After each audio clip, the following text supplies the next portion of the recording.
여러분 반갑습니다. 지금부터 2018년 세계 환단학회 추계 학술대회를 시작하겠습니다. 오늘 행사의 전체 진행을 맡게 된 저는 충북대학교 안병호입니다. 감사합니다.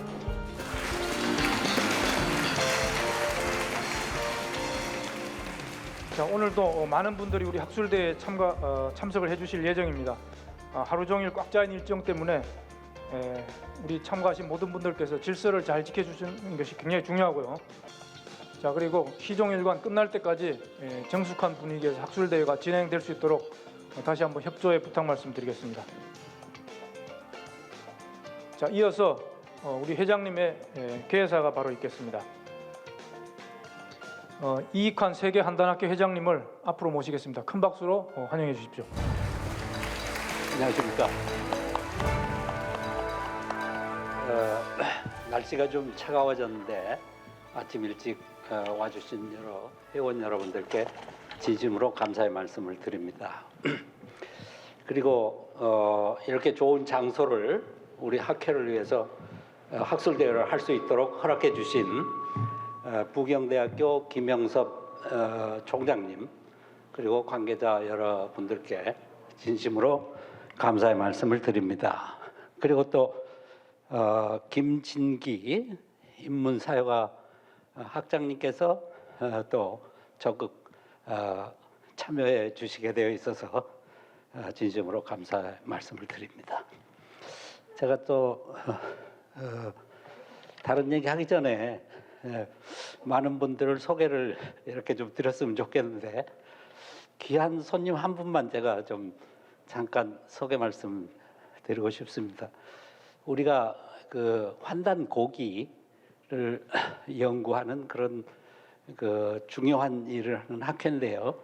그 환단 고기에는 다 아시다시피 이암 선생의 그 당군세기 그리고 이맥 선생의 태백일사가 들어있죠.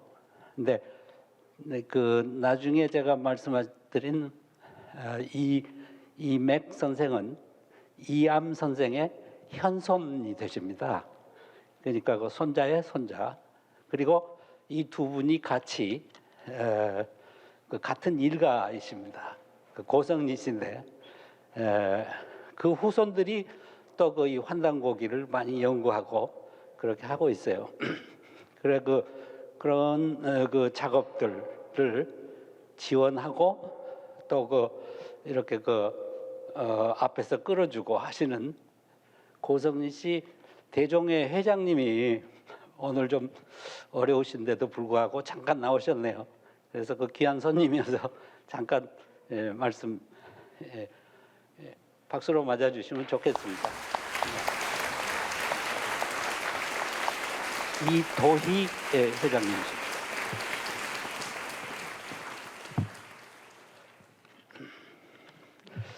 그 우리 세계 환단학회는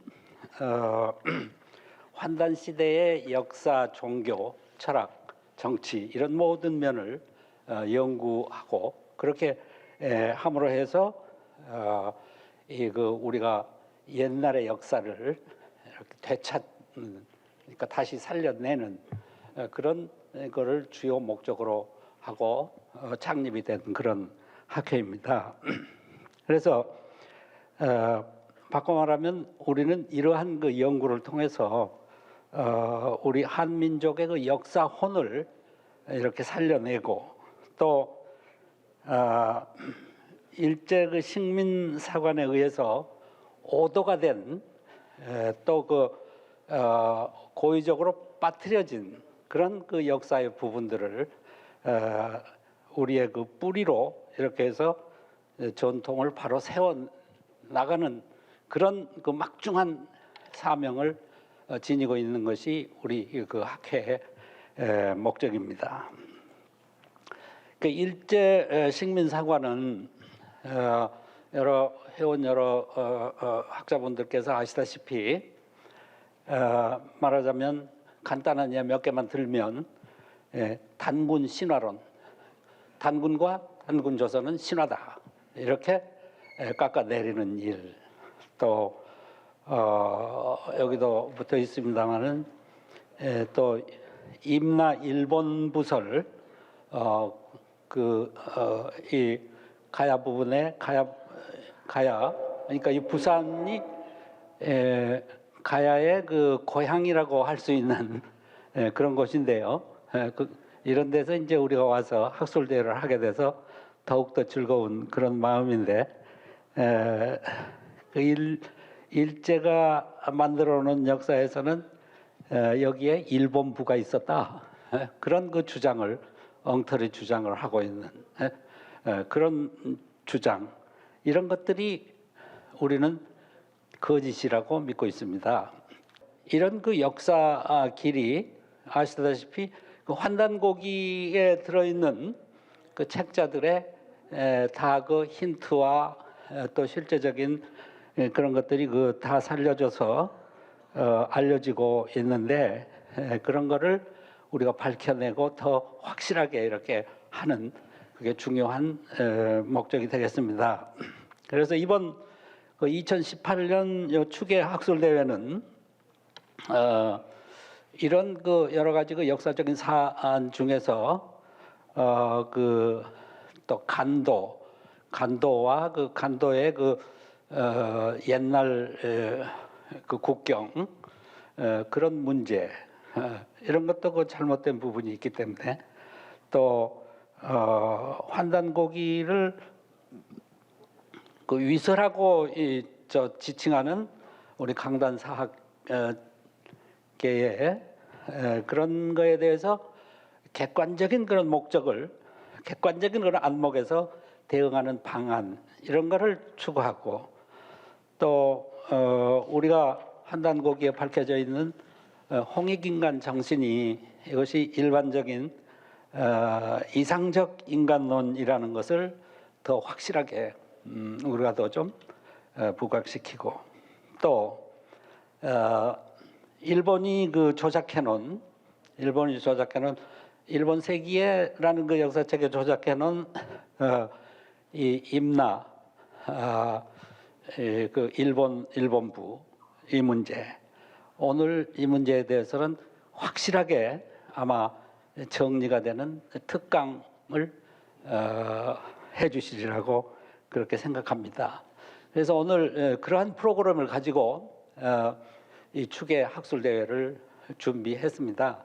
그 준비해주신 여러 선생님들, 그리고 또 오늘 사회를 해주시는 분, 또 직접 발표를 해주시는 분, 또 거기에 발표 논문을 다 읽으시고 또 토론을 해주시는 분, 이 분들께 진심으로 감사의 말씀을 올립니다. 그리고 무엇보다도 관심을 갖고 연구를 계속 진행하고 계시는 우리 회원 여러 교수님들, 학자님들 진심으로 감사의 말씀을 드립니다. 그래서 이러한 학술 대회를 계기로 해서 우리가 더욱더 그 역사를 바로 잡는 잃어버린 그런 역사를 살려내는 그런 일에 함께 참여하도록 그랬으면 좋겠습니다. 그래서 적극적으로 회원 여러분들께서 앞으로도 지원을 해주시고 끊임없이 참여해 주시고 그렇게 해주시기를 간절히 부탁드립니다. 최근에 엊그제 있었던 일 한 가지만 더 소개 드리겠습니다. 저희 그 회원 중에 대단히 적극적으로 참여를 해주신 그런 회원이 김동정 회원이 계시는데 그분은 판사를 역임하시고 변호사를 하고 계시는 분이신데 엊그제 저희 학회로 거금을 기금으로 학회를 위해서 연구를 위해서 써달라고 그렇게 기부를 해주셨습니다.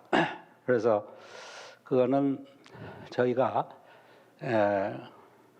쓸 수가 그냥 써버리면 안 되니까 기금으로 그분의 그 이름을 그 태그를 붙여서 기금으로 예치를 해놓을까 그런 연구를 지금 하고 있습니다. 이사회에서 논의를 해서 잘 처리하도록 그렇게 하겠습니다.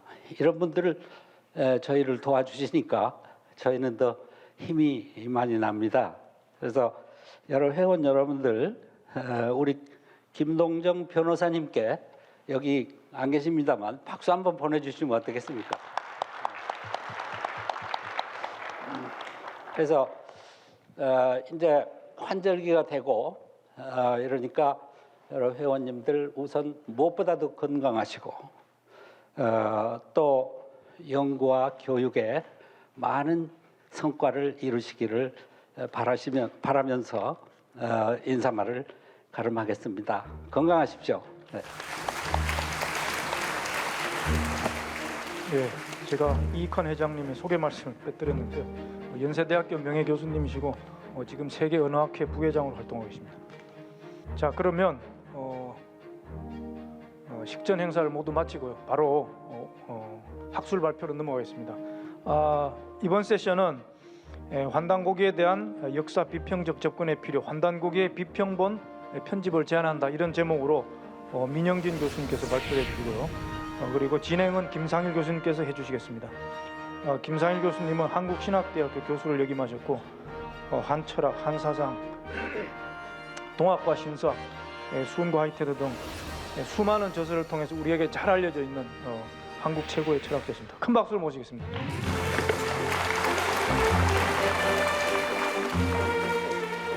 작년에 금년 2월 13일 날 상생연구소에서 1차적으로 발표를 하셨어요. 발표를 하셨는데 그때 여러 가지 또 들으신 분들이 반응이 좋고 또 내용도 또 보충을 이렇게 하셔서 오늘 이제 새로운 발표를 해주시겠습니다. 아마 여러분 지금까지 들어오시던 환단고기 그 비판한 여러 가지 방법론과는 사뭇 다른 이제 방법론을 가지고 말씀하실 테니까 이제 그 좋은 발표가 되실 줄로 믿습니다.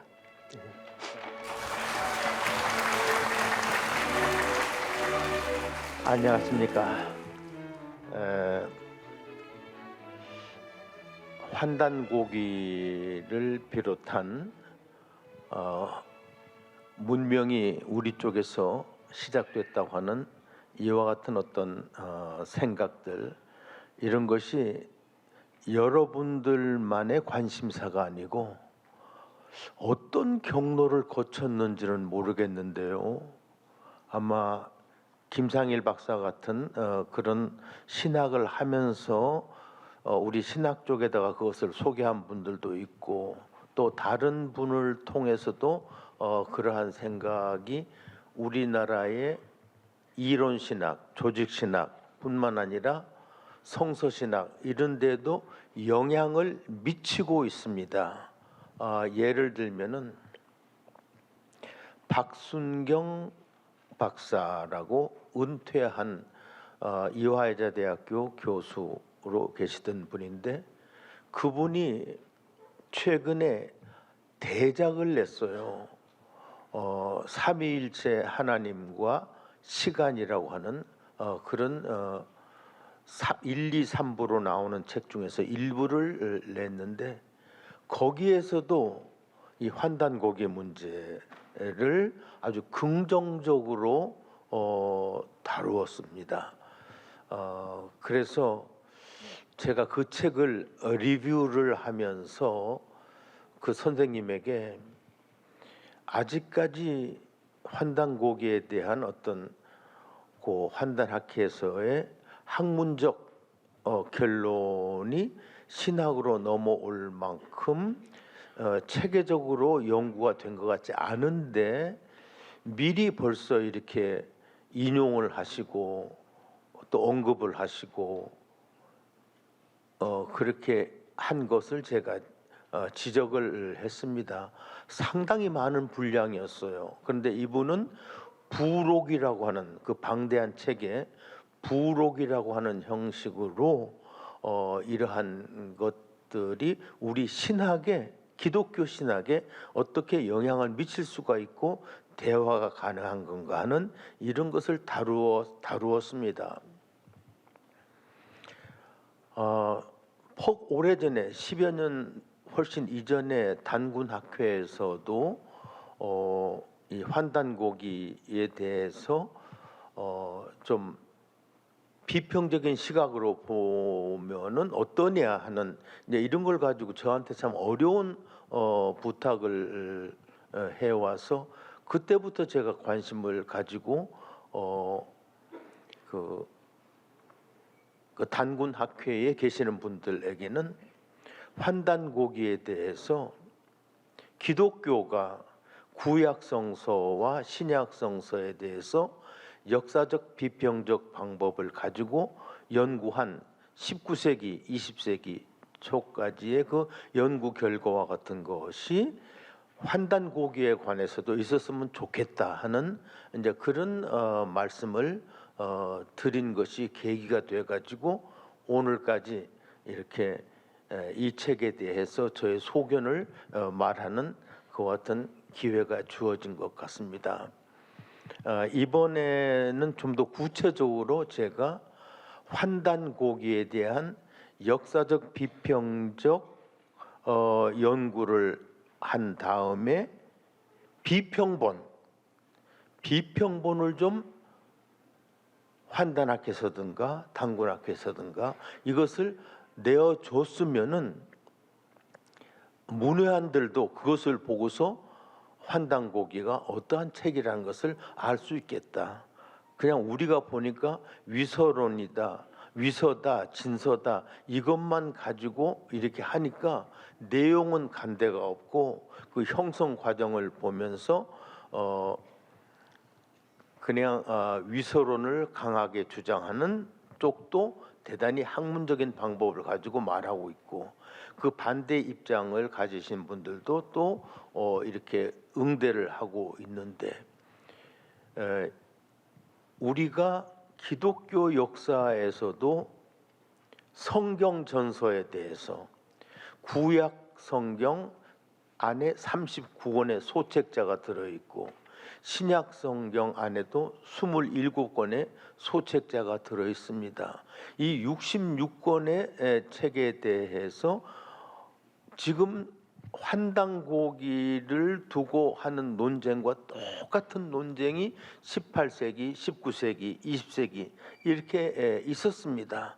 그래서 3세기에 걸친 그 연구 결과로 우리 기독교 성서학계에서 얻은 것이 뭐냐면은 구약과 신약의 비평적인 편집본입니다.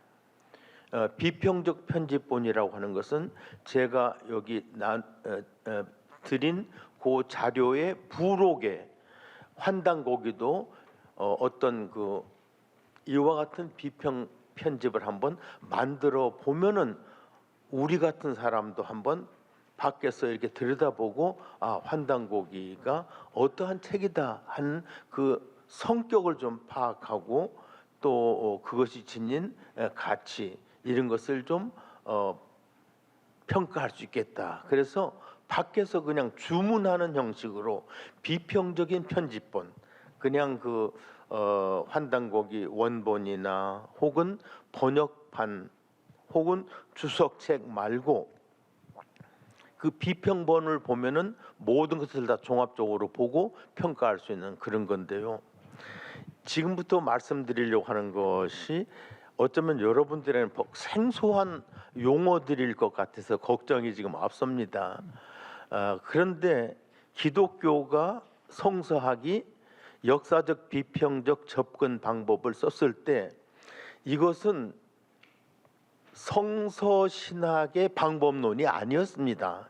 이것은 일반 고전 문학에서 고전 문학을 파악하는 방법론으로 문예부흥 이후에 사용하던 그와 같은 방법론인데, 기독교 쪽에서 성서학 쪽에서 그것을 그대로 받아들여 가지고 신구약 성경에다가 한번 적용을 해서 써본 그와 같은 방법론이기 때문에 제가 환단고기에 대해서도 이와 같은 방법론적 접근을 하면은 어떻겠는가 하는 생각을 했고요. 그런데 참 놀랍게도 아까 우리 김상일 교수께서 말씀해 주신 그 인하대학교에서 나온 장영주 씨의 논문이 제가 볼 때는 역사적 비평적 연구 방법을 아주 한껏 활용을 한 그와 같은 연구 논문이었다 하는 생각을 제가 했습니다. 그런데 결론이 뭐냐 하면은 이렇게 역사적 비평적 방법으로 보니까 환단고기는 위서다 하는 것이 이제 결론이었습니다. 그런데 그 결론을 내기까지는 아주 객관적인 연구였는데요. 제가 결론부터 미리 말씀드리면 이겁니다. 위서임을 증명하기 위해서 역사적 비평적 방법을 쓴다 그러면은 종교적 문헌에서 위서론에서 자유스러울 것이 하나도 없습니다. 구약 성경도, 유대교의 구약 성경도, 기독교의 신약 성경도, 그리고 이슬람의 쿠란도, 그리고 가까이는 무슨 불경의 경우 여시 아문으로 시작되는 불경의 경우, 또 유가나 도가의 어떤 경서, 이런 것들도 자유스러울 수가 없다 하는 것. 그것은 왜냐하면은 책에 대한 정의나 이해가 지금 우리들이 가지고 있는 그와 같은 이해와 그 다음에 고대의 이와 같은 문헌들이 가지고 있는 그 성격이 너무 다르기 때문에 그것을 구별을 해야 되겠다는 생각이고, 그래서 도대체 비평본이라는 것이 어떤 거냐 하는 것을, 어떻게 만들어지는 건가 하는 것을 주로 말씀을 좀 드리고 싶습니다. 우선 비평본이란 사본들이 많을 때 사본 사이에 이문, 이독들이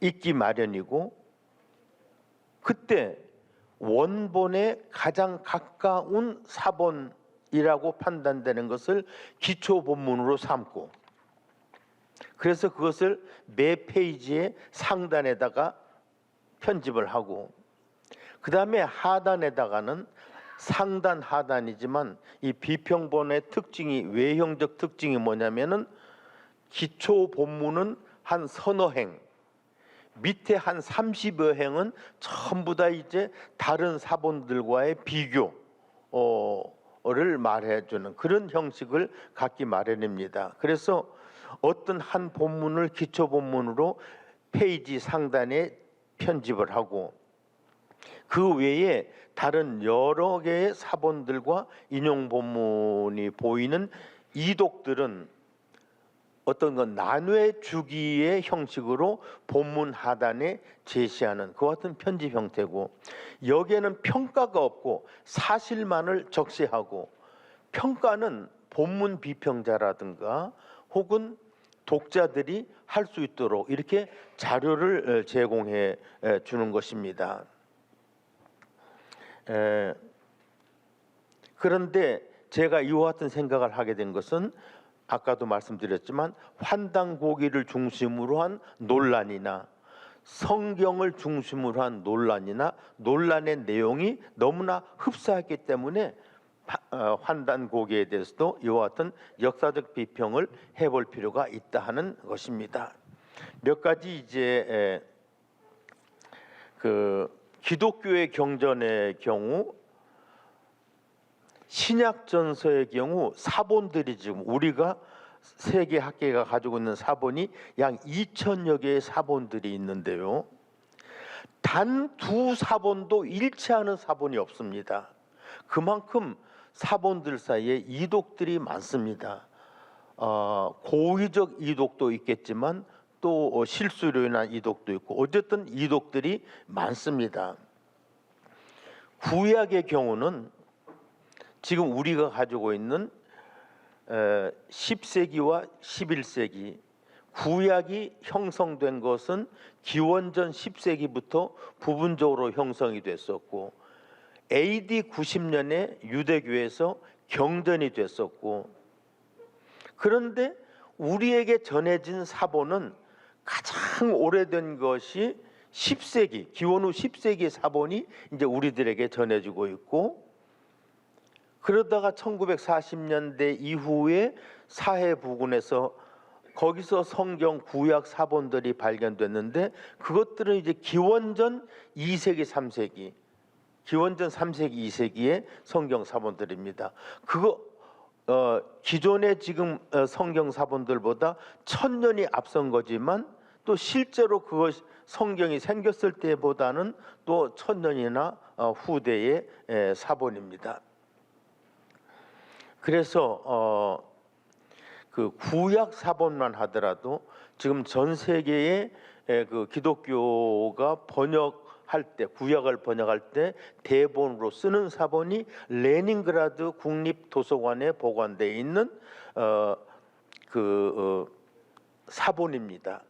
이 사본을 가지고 기독교에서 또 비평본을 만들었는데, 이 사본의 경우도 다른 사본들과 비교해 볼 적에 5,000여 곳의 본문상에 이독이 있고 또 문제가 되는 곳이 이 5,000여 곳이나 됩니다.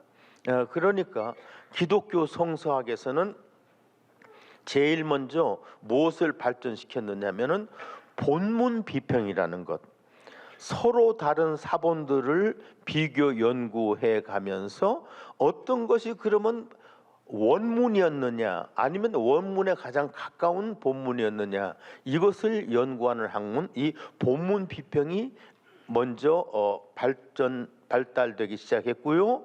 그 다음에 이 본문 비평에서는 사본과 사본 사이의 이독들을 다 모아가지고 이독 목록을 만들었고 유형별로 분류를 했고 그 발생 배경을 추구를 했고 이런 것들을 이제 하기 시작했습니다. 그 다음에 자료 비평이라는 것 혹은 문헌 비평이라고도 하는데, 어떤 건 보니까 이게 구약에 나오는 창조 이야기, 바빌론 창조 이야기하고 너무나 흡사한 겁니다. 훨씬 이전에 나왔던. 그 다음에 홍수 이야기, 역시 바빌론의 홍수 이야기하고 너무 흡사한 겁니다. 그래서 구약 성경 안에도 고대 근동 지방에 구약보다 훨씬 먼저 있었던 문헌들에 나오는 그와 같은 내용들이 많은 겁니다. 그때 이제 기독교는 많이 흔들리기 시작하는 것이죠. 자기들의 경전이 최초의 어떤 발언을 하는 것이 아니고 고대 근동 지방의 그 문헌에서 그대로 가져다가 편집한 흔적이 나타날 때 굉장히 당황을 했습니다만은, 또 역사적 비평적 방법을 주장하는 학자들이 당황은 되지만 한번 철저하게 비교를 해보자 해서 고대 근동 지방 문헌과 관련된 구약 성경의 구절들을 다 들추어냈습니다. 그래서 결국 몇십 년 동안 작업을 해가지고 만들어낸 책이 뭐냐면은 구약 성경과 관련된 고대 근동 지방 문헌이라는 이러한 방대한 책을 만들게 됐습니다. 그래서 구약과 신약을 비교해보는 이런 작업을 했는데, 이것이 바로 자료 비평입니다. 어떤 자료가 어디서 왔는가 하는 이 자료 비평. 그러니까 저는 이런 경험이 있기 때문에 환단고개에 대해서도 본문 비평을 해야 되고, 그리고 환단고기에 대해서도 자료 비평을 해야 되고, 환단고기 안에 있는 중국 문헌과 관련된 어떤 내용이 있다면은 또 우리의 역사의 고문헌과 관련된 유사한 내용이 있다 그러면은 그것도 한번 추려서 비교도 해보고 하는 이와 같은 자료 비평도 해볼 필요가 있다. 그다음에 이것이 누가 정말 이것은 단군 시대에 쓰여진 부터 나온 거냐, 환국 시대부터 나온 거냐 하는 이런 어떤 연도 문제가 논의가 되는데, 연도 문제를 추상적으로 생각하지 말고 고문서 낱말 사전을 한번 편집을 해줬으면 좋겠다고 하는 겁니다. 환단고기에 나오는 그 환단고기의 한자가 전부 다 몇 자다. 낱말은 몇 개의 낱말로 되어 있다. 그러면 그 낱말들이 역사적으로 언제 어떻게 어떤 의미로 쓰여지기 시작했는가 하는 이 의미의 역사까지 밝혀주는 그와 같은 고문서 낱말 사전도 편찬할 필요가 있겠다. 왜냐하면은 히브리어 낱말 사전, 다음에 그리스어 낱말 사전을 통해서 단순한 낱말 사전이 아니고 각 낱말이 어느 시대에 생겨나고 시대마다 의미가 어떻게 바뀌고 하는 것을 기독교 쪽에서 해왔기 때문에 이 환단고기에 대해서도 그러한 어떤 작업을 해볼 필요가 있지 않겠는가. 그리고 환단고기의 문법, 또 문체, 이런 것들에 대한 연구도 그 부분의 어떠한 연대 결정에 도움을 줄 수 있겠다고 하는 것입니다. 그 다음에 또 기독교 쪽에서 한 것은 뭐냐면은 창조 이야기도 있고 홍수 이야기도 있고 이런 거 있는데, 이런 이야기들이 또 여러 가지 법전 이야기들, 법전도 있고 한데, 이런 것들이 하무라비 법전을 위시해서 고대 근동지방 문헌에도 나오는데, 도대체 언제 구약에는 이와 같은 전승이 이러한 생각이 들어와 가지고 구전이든 기록이든 계속 계승 내지 전승이 되었는가? 어떤 생각이 전승될 때는 그것만이 그대로 전승이 되는 것이 아니고 자꾸 전승 단계에서 가감되고 변화돼요.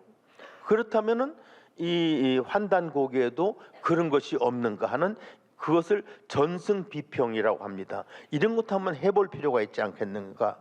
도대체 이 전승을 누가 이것을 계승시켰는가, 이게 전승 담지자들이 누군가, 또 어떤 단체인가. 기독교나 유대교의 경우는 예배라고 하는 것이 그런 어떤 전승이 전달되는 통로였는데, 그러면 환단고기는 어떤 가족사 혹은 어떤 그 특수 집단의 어떤 그 이념과 관련된 그 집단의 집단사, 이런 거와 관련된 건가 해서 그와 같은 전승 비평도 좀 해볼 필요가 있겠다. 그러니까 만일 그냥 이 환단고기가 어느 개인이 소장한 작품이었고 뭐 언제 알려지고 그렇게 접근하기보다는 그것이 전승된 환경이나 방법이 어떠했는지, 서원이었을까? 가족 제사였을까? 마을 공동체였을까? 개인이나 국가의 기념일, 기타 가족 행사, 아니면 누구의 유언, 이런 것들을 상정해 볼 필요가 있다고 하는 것입니다. 이 밖에도 고문서의 연대 결정을 위해서는 환단고기의 어떤 그 문장의 스타일, 장르, 양식, 이 양식이 어떻게 발전해 왔는가 하는 것도 한번 연구해 보면 그것이 바로 양식 비평이라는 겁니다. 그러면은 환단고기를 구성하는 그런 여러 그 문단들의 양식을 통해서도 우리는 그 역사적 배경을 볼 수가 있지 않겠는가 하는 이런 겁니다. 사실 이 비슷한 이야기를 금년 2월에 54회 증산도 상생문화연구소 콜로퀴엄에서 이런 얘기를 했을 때 그때 거기서 나온 어떤 그 응답들 중에 제가 너무나도 소중했던 것을 제가 얻었습니다. 그 토의 시간에 얻은 게 뭐냐면은, 자, 환단고기를 이제 이렇게 역사적 비평적 방법을 통해서 연구하려면은 이미 환단고기 자체가 삼성기라든가 단군색이라든가 북부역이라든가 태백일사라든가 하는 이와 같은 소책자로 구성되어 있으니까 이제 책 이름은 책은 네 권으로 나눠져 있는 거고, 그런데 고유의 책 이름이 있으니까 이제 이 남은 작업은 각 권마다 챕터와 verse, 장과 절을 좀 성경책처럼 나누어서 연구할 적에 몇 장 몇 절 이렇게 좀 지적을 할 수 있으면은, 무슨 책, 삼성기 몇 장 몇 절, 뭐 태백일사 몇 장 몇 절 이렇게 좀 나누어서 우리 학회에서 공동으로 그걸 쓰게 되면은 연구하기에 좋겠다고 하는 그러한 어떤 의견이 나왔었고요. 두 번째로는 중국의 옛 문헌이나 우리의 옛 문헌의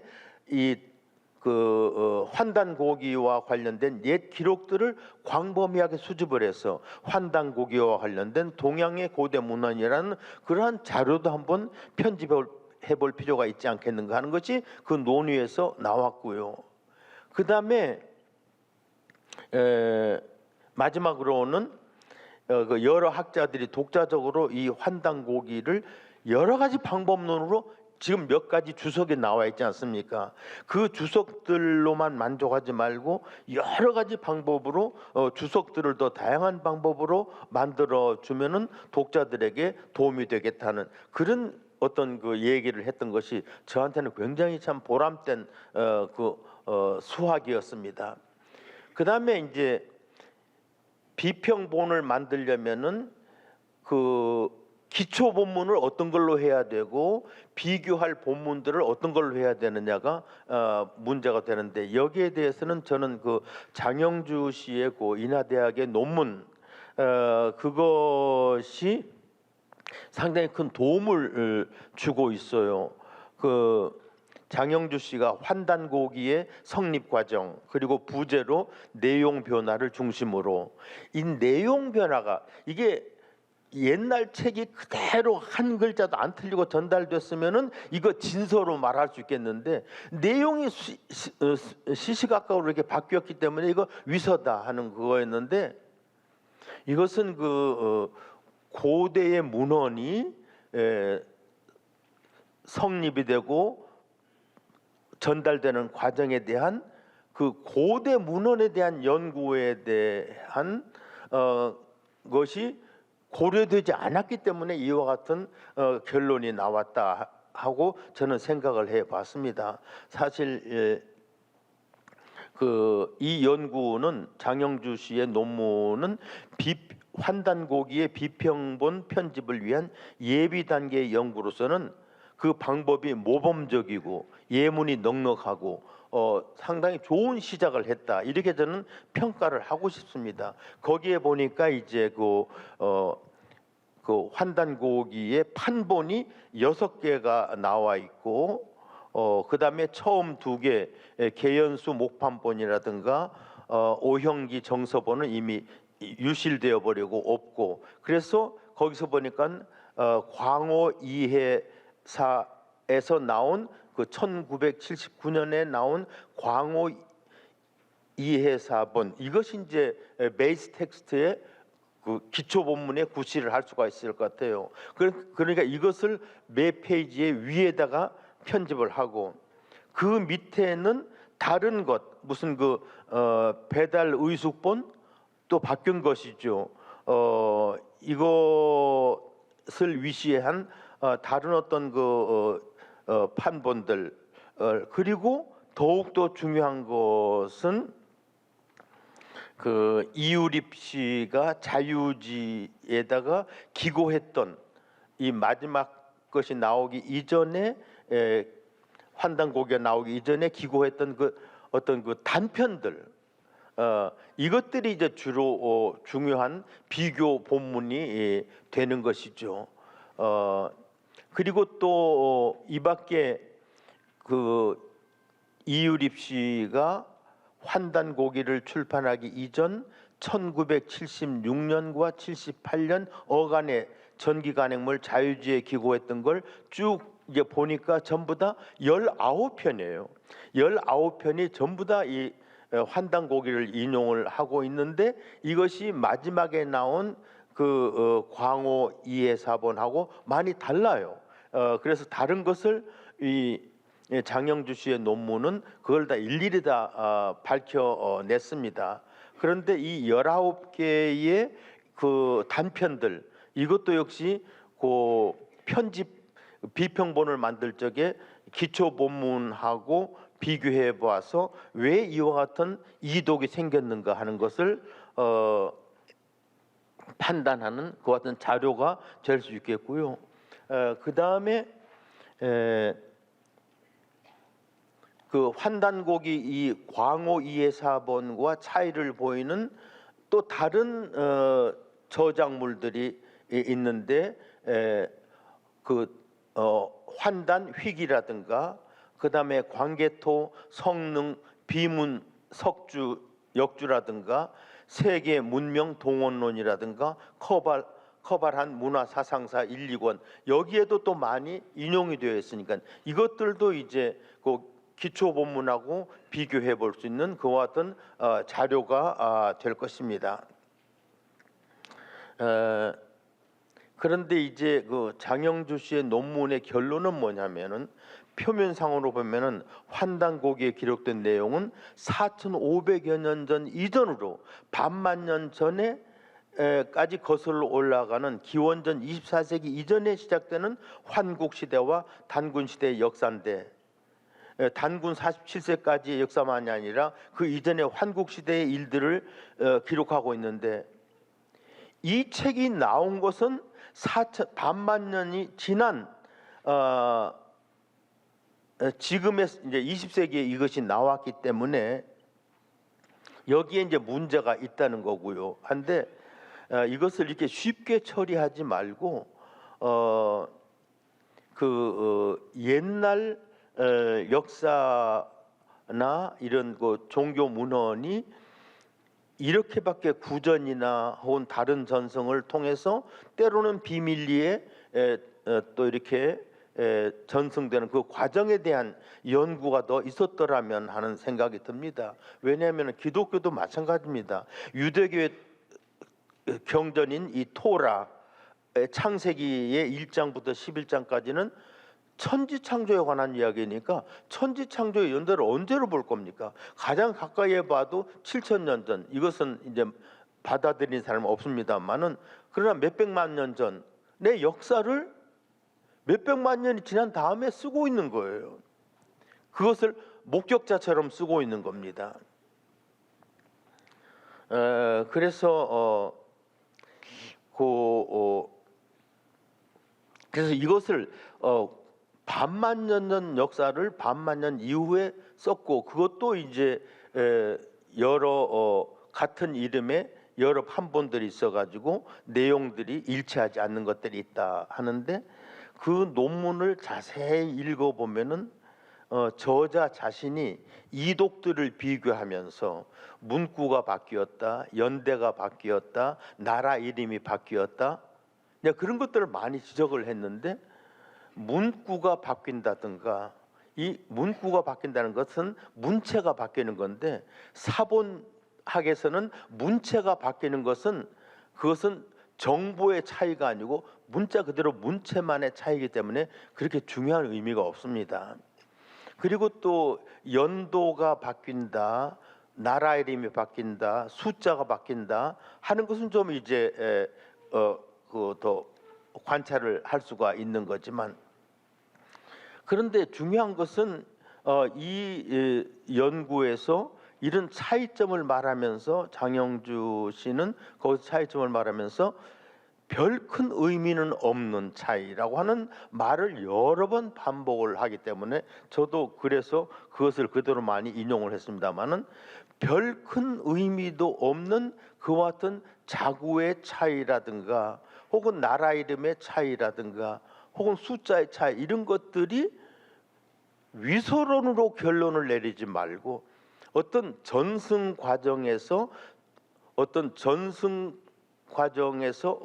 사상의 발전 과정을 보는 것으로서 결론을 내렸더라면은 더 좋지 않았겠는가 하는 그런 생각을 했었습니다. 그래서 저는 이렇게 귀중한 연구를 해가지고 위서론으로 가는 길도 있지만 그건 너무 아쉬운 거고, 이렇게 연구해가지고 비평본 편집으로 가면은 비평본을 편집하면은 이제 독자들이 그걸 보고 이 책의 성격을 알게 될 거고 가치를 판단할 것 아니겠느냐. 이걸 이 비평적 연구를 한 다음에 위서론으로 가버리면은 구약, 신약, 쿠란, 몰몬경, 불경, 유가, 도가의 경전 어느 것도 위서론이 안 될 것이 없을 거다 하는 것입니다. 그래서 그 작업은 열심히 했으면서도 결론이 치우쳤다 하는 그런 생각을 했고요. 기독교도 사건 후 예언이라고 하는 그런 어떤 양식을 써가지고 그런 양식을 쓴 다니엘서 같은 책도 있습니다. 실제로는 지금의 역사를 지금 우리 20세기의 역사를 말하면서 무대를 10세기로 더 밑으로 올려서 거기서 앞으로 1000년을 내다보고 글을 쓰는 그런 형식의 글쓰기를 사건 후 예언이라고 이렇게 말을 합니다. 그리고 제가 부록으로는 이렇게 그 환단고기 비평본 만들어 보기 해서 제가 한번 만들어 보려고 시작을 해본 것이 바로 마지막에 한쪽 반인데 그 기초 본문으로서는 그 광호 이해사본을 했고, 그리고 이제 그 비교 본문으로서는 특히 그 단편 인용문들을 많이 이렇게 했고, 그래서 이 비평 장치를 만들 때는 비교 본문은 음독을 하고 그리고 비교 본문을 우리말로 번역을 하고 그리고 이독들을 제시하고 이독의 특성을 묘사하고, 그래서 이 환단고기의 성격을 좀 우리 독자들이 확연히 알 수 있도록 판단하기 전에 팩트 자체를 좀 확연히 알 수 있도록 해줬으면 좋겠다 하는, 그냥 옆에서 보면서 제가 그런 주문을 하고 싶어서 이렇게 정말 참 말이 되지도 않는 말을 드려서 죄송합니다. 여기서 마치겠습니다. 네.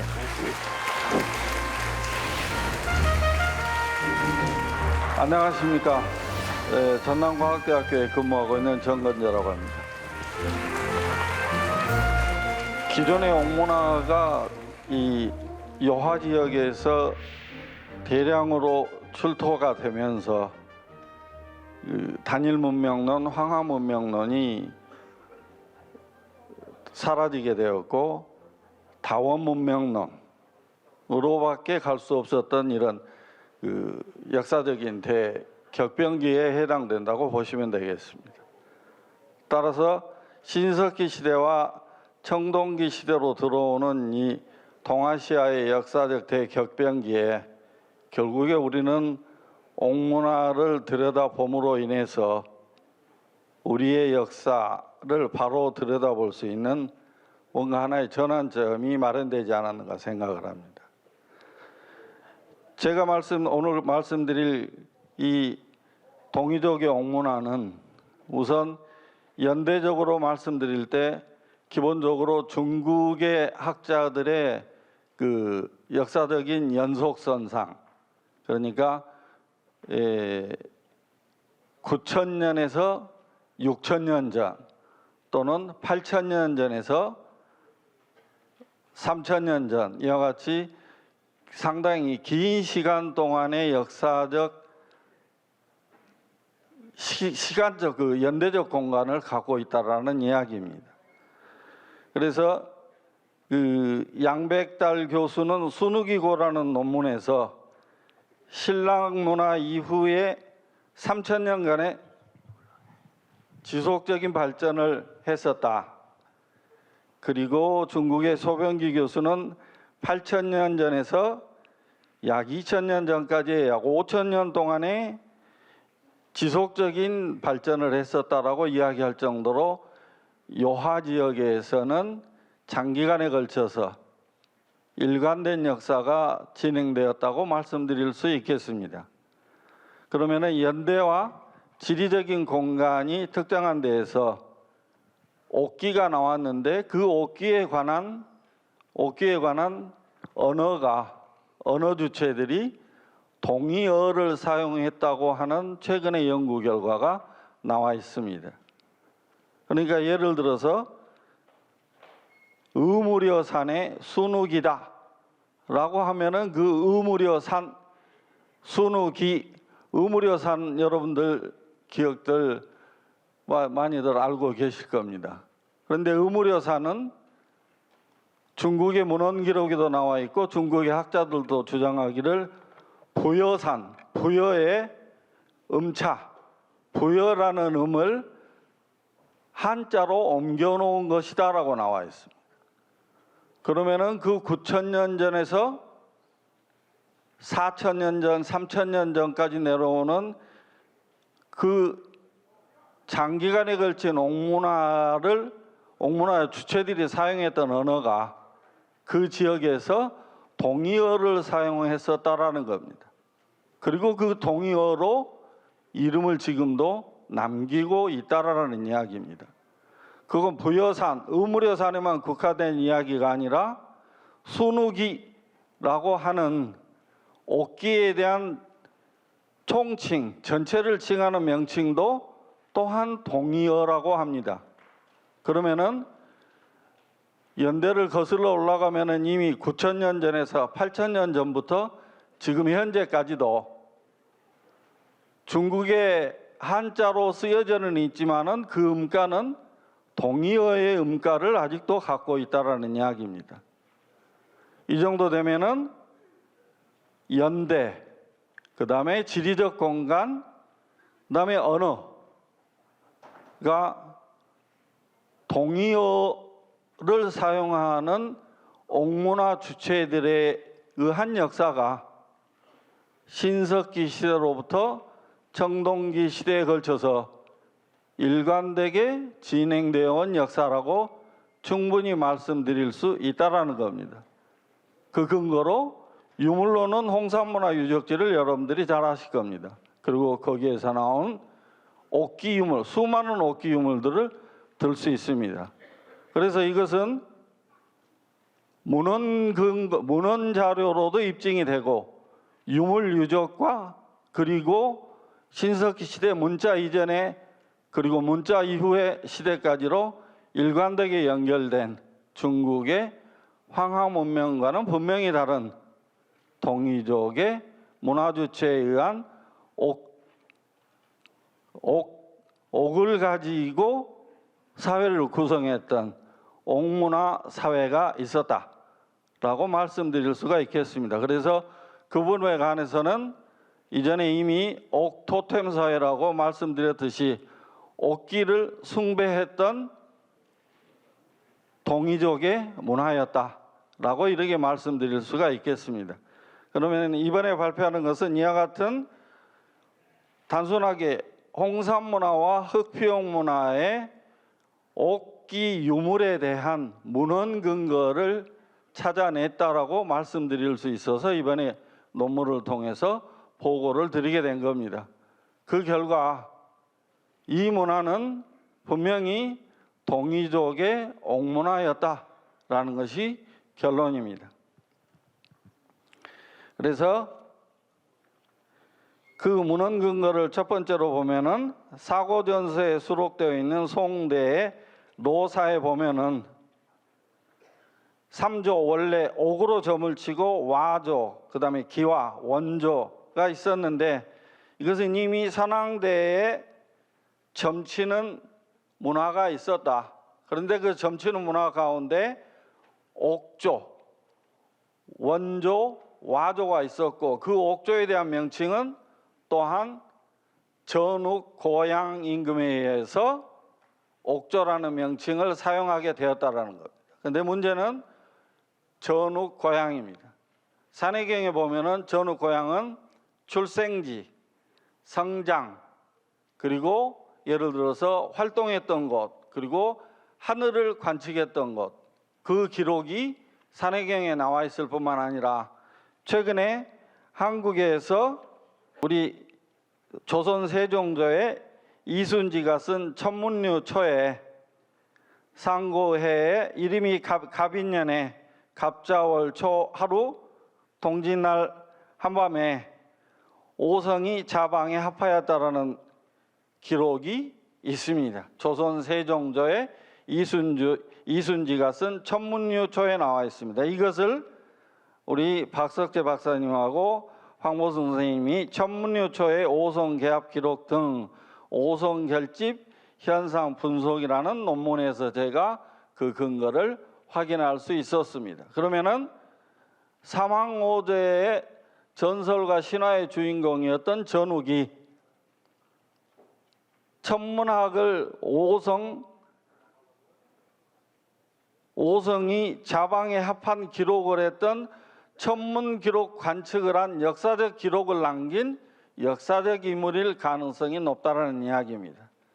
이같이 천문학적으로 봤을 때에도 전욱은 분명히 역사적 인물일 가능성이 높고 또 전욱은 하늘을 관측해서 책력을 쌓았다, 책력의 기원을 삼았다고 하는 기록과 함께 옥으로 점을 지었다라는 기록, 이 기록이 합해졌을 때 전욱은 또 전욱의 장지가 부여산입니다. 그러면은 전욱이 의무려산, 부여산에 동요로 된 부여산에 옥으로 된 점을 치고 묻혀 있고 이와 같은 일련의 기록들을 종합해 볼 때 전욱은 역사적인 실존인 인물일 가능성이 매우 높다라는 말씀을 드릴 수가 있겠습니다. 그러면은 아까 말씀드린 의무려산의 순우기에 보면은 의무려산 부우산이라고 하나 대여항 북경의 부우, 해외 북경의 무우, 해내 동경의 부어는 모두 발음이 상통하고 동일한 부여산을 일컬음입니다. 이것은 이미 중국의 기록에 나와 있고 중국의 논문으로도 확인이 된 부분입니다. 또한 순우기라고 하는 것은 이욕 동방지 순우기야라고 상서 정에도 나와 있고 동진의 곽박이 쓴 이야 주소에도 의무려는 산명이고 지금의 요동에 있고 순우기는 옥류에 속한다라고 하는 기록을 보더라도 이것은 부여산의 순우기, 옥기를 총칭하는 단순하게 홍산문화, 흑비용문화의 옥기가 아니라 이제는 동의어로 된 부여산에서 나오는 순우기라는 동의어로 된 고유명사를 갖고 있다는 것입니다. 이 고유명사, 동의어로 된 고유명사는 또 찾아드리도록 하겠습니다.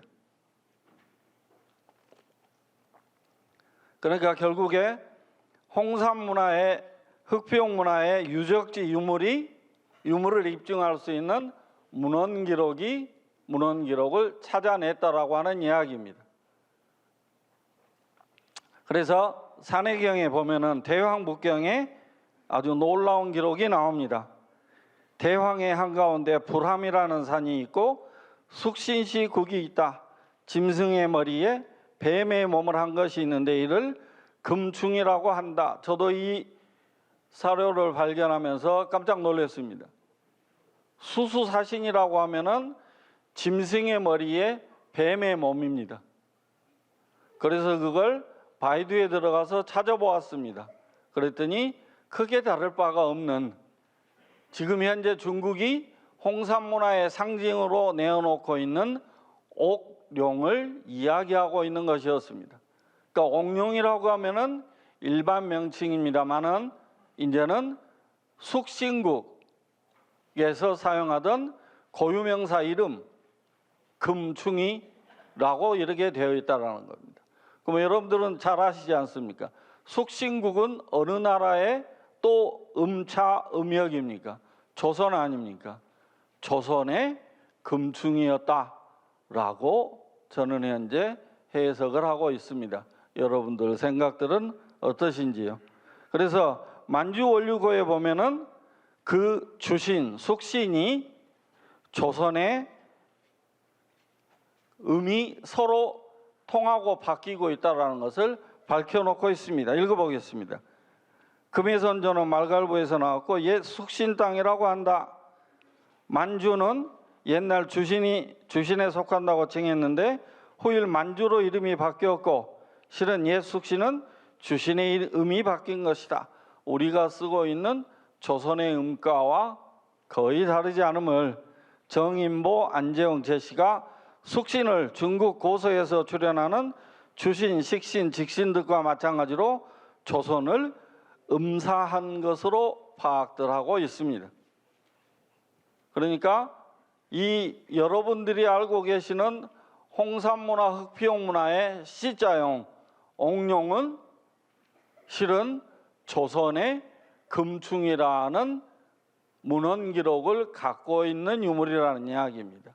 이와 같이 홍산문화와 흑피용문화에서 등장하고 있는 옥문화 유물들은 이제 그 문헌 근거가 하나씩 둘씩 밝혀지고 있습니다. 그것도 동의어로 된 음가로 풀어낼 수 있는 우리들의 역사적 유물이 아닐까라는 생각까지 하고 있습니다.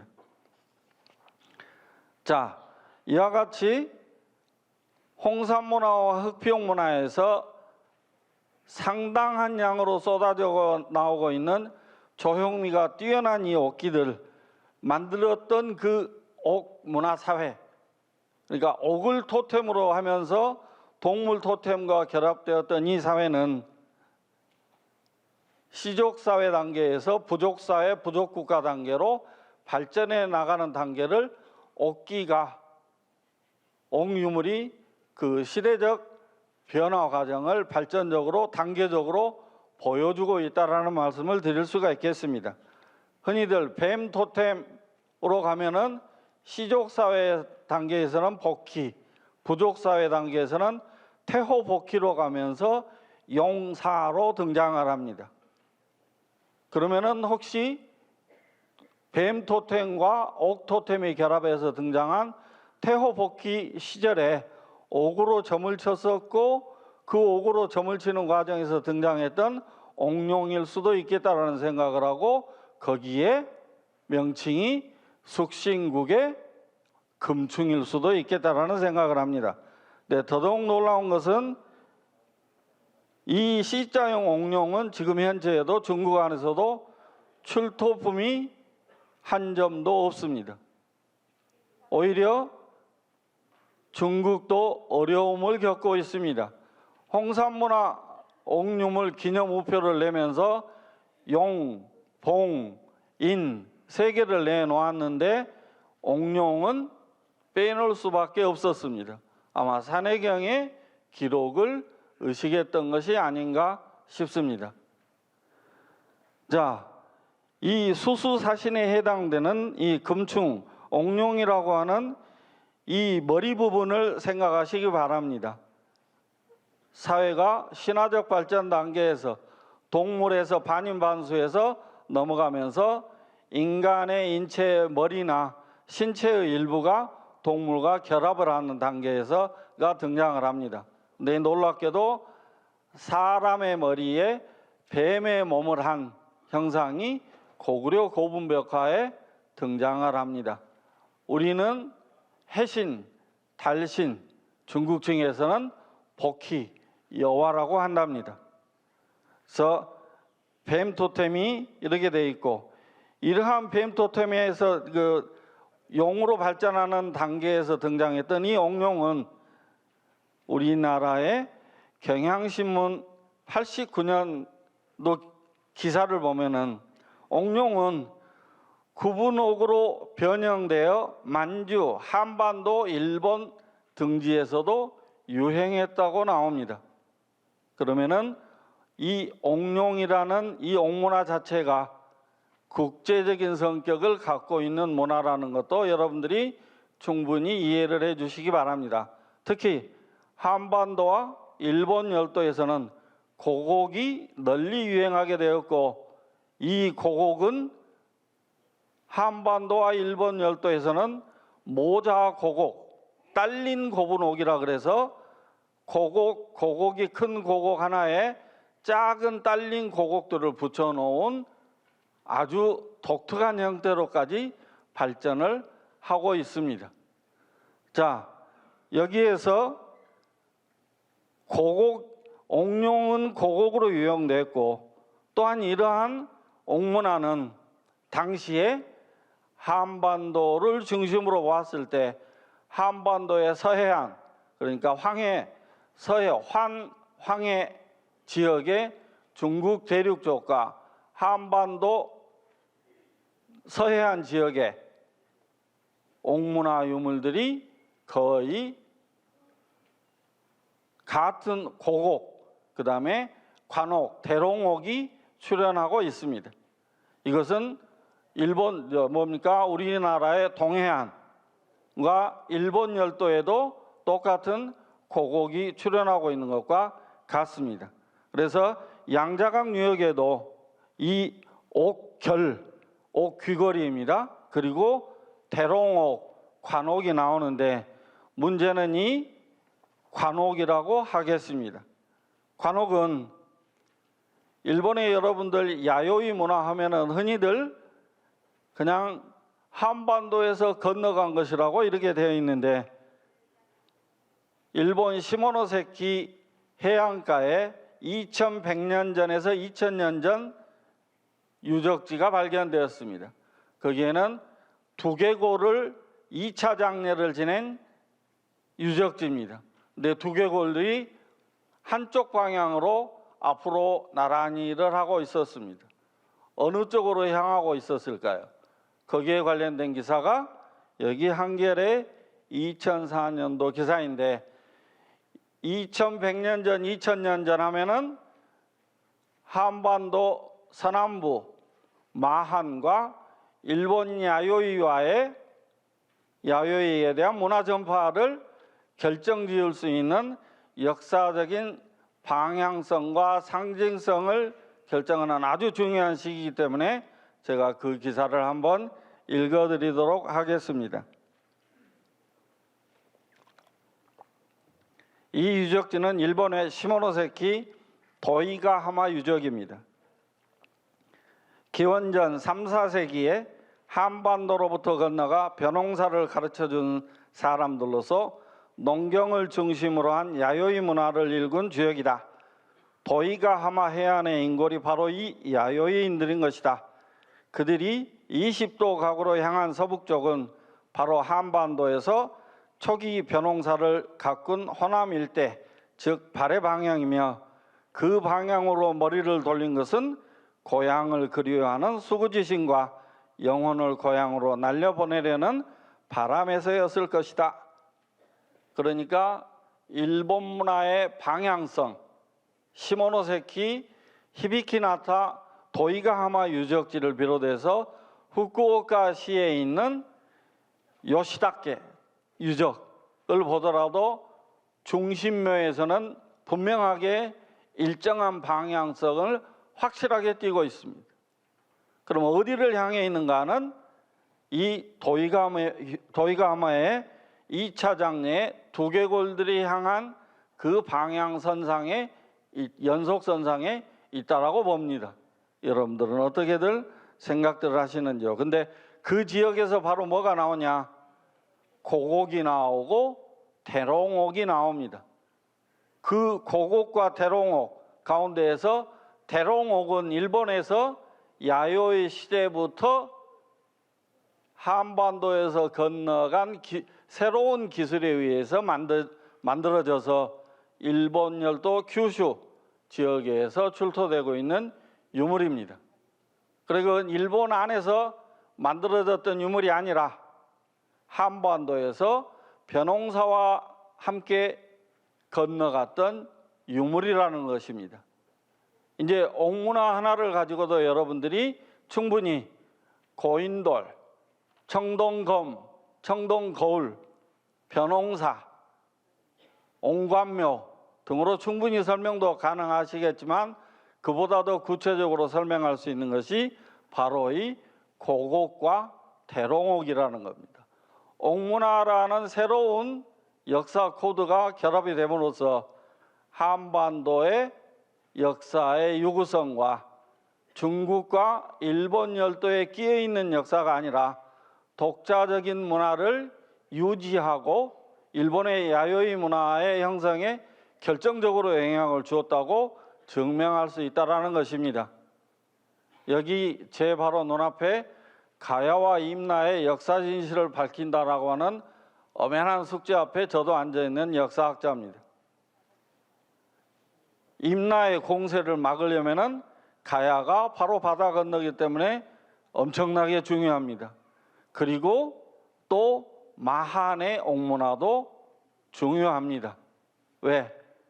가야만 가지고 일본의 임나 공세를 막기에는 축구에서 골키퍼가 페널티킥을 막아낼 때 한쪽 골문을 내놓고 한쪽만 지키겠다라고 하는 반쪽짜리 승부하고 똑같기 때문입니다. 저는 부산에 와서 이 말씀을 드리려고 왔는지도 모르겠습니다. 넓지도 않고 작지도 않지만 동서남북으로 이렇게 갈라져서는 역사가 하나의 맥을 이룰 수 없다라고 생각합니다. 여러분들이 조금 넓은 마음으로 자, 어디서 이 대롱옥이 이 2000년 전 이전에 대롱옥을 많이 만들었고 그 대롱옥이 일본으로 건너갔을까요? 후쿠오카시에 있는 요시다케 다카기 유적을 발굴했던 책임자 스네마스 선생이 쓴 책입니다. 여기 기사를 제가 한번 직접 읽어보도록 하겠습니다. 조금 일본어가 들어가더라도 양해를 해주시기 바랍니다. 요시다케 유적에서 출토한 관옥은 468개에 달한다. 실측에서 보면은 모든 관옥이 윗부분을 호소의 드릴로 양측으로부터 구멍을 내고 있다. 일관된 기술로 제작되었다는 것을 볼 수 있다. 최근 이들 벽옥제 관옥의 대부분은 조선반도 계로 되어 있고 대부분 야요이 중기 말 안정적으로 공급되었다는 거고 알 수 있다. 이렇게 되어 있습니다. 어디에서 일본의 큐슈의 후쿠오카에 2000년 전에 일본에서 최고의 왕의 묘라고 일본인들이 주장하는 그 지역에다가 관옥을 만들어서 안정적으로 공급을 했었을까요? 이 부분에서 거꾸로 우리들은 일본에서 그 영수증을 갖고 그 영수증을 한반도로 와서 한반도 남해안에서 찾아보아야 한다라는 이야기입니다. 그리고 더 놀라운 사실은 제주도에서 만년 전에 옥 귀걸이가 나왔습니다. 여러분들은 대단한 역사적 지식들을 갖고 계신 분들이기 때문에 감히 말씀드리자면은 중국이 전 세계에 자랑하고 있는 흑룡화 문화의 옥 귀걸이 8000년 전입니다. 그보다도 2000년 전 앞선 제주도에 옥 귀걸이가 발견된 지도 10년이 지났습니다. 아무도 그게 무엇인지 역사적인 해석을 안 하고 있는지 두려워하고 있는지는 모르겠습니다. 적어도 제가 보는 견해로는 한반도의 동해안 쪽에도 8000년 전, 부산의 가덕도에서도 8000년 전에서 7000년 전, 여수에도 6000년 전 제주도에서 만년 전에 옥 귀걸이가 나왔다면은 이 좁은 땅덩어리에서 홍산문화라고 하듯이 하나의 이름으로 부를 수 있는 옥문화가 존재했었다고 이야기할 수도 있다라는 것입니다. 그런데 그런 이야기하는 것도 제가 썩 편하지는 않습니다. 왜? 너무 좁은 땅덩어리에 수없이 갈라져 있기 때문에 그것이 다만 안타까울 따름입니다. 예. 그래서 이 관옥과 고곡만 가지고도 우리는 충분히 중국과도 일본과도 역사적으로 설명을 얼마든지 할 수 있다라는 이야기입니다. 그리고 이 옥문화의 토템은 또 고구려 고분박하에도 나옵니다만은 특히 흑표 옥문화에 많이 나와 있는 소머리의 사람 몸 우수인신입니다. 이 우수인신상도 고구려 고분벽화에 3번이나 나옵니다. 그리고 새 토템 평창 올림픽 때 여러분들 사람 얼굴에 새 몸 보셨죠? 그런데 그때 미술 총감독은 한두 많이 있다 그러더라고요. 그렇지 않습니다. 고구려 고분벽화에는 무수하게 등장합니다. 그리고 백제의 금동향로에도 인면조는 등장합니다. 이는 결코 반인반수의 신화적 발전 단계가 우리와 무관했던 역사가 아니라 우리와 역사를 함께하고 있는 우리나라의 국통의 맥을 정확하게 확인할 수 있는 새로운 역사문화 콘텐츠라고 생각합니다. 국통맥을 읽는데 확인하는데 이보다 더 좋은 콘텐츠는 없습니다. 옥문화, 바로 흑피옥문화라고 말씀드리면서 강의 마치도록 하겠습니다. 감사합니다. 예, 고맙습니다. 사회자로서는 시간을 너무 잘 지켜주셔가지고 더더욱 고맙습니다. 그 홍산문화의 옥기, 동이족의 옥기, 사실 그 고대 문명의 비밀을 풀어갈 수 있는 키 중에 하나가 그 옥문화라고 이제 볼 수 있을 것 같습니다. 이 옥문화에 대해서 오늘 좋은 말씀 해주신 교수님께 다시 한번 큰 박수를 좀 부탁드리겠습니다.